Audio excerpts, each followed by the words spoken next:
Hi guys! Ako lang ba yung nagki-crave sa putu pao? So, today, bumili kami kanina ng putu pao. Here, I'll show you.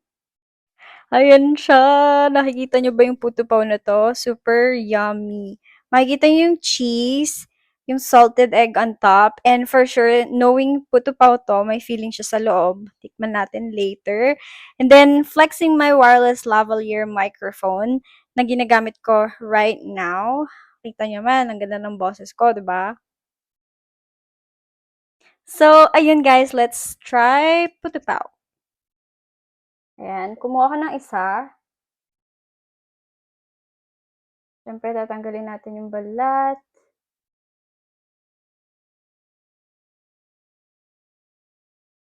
Okay. Ay! Nahulog yung salted. Nahulog yung kanyang salted egg. Pero okay lang. Yun yung feeling.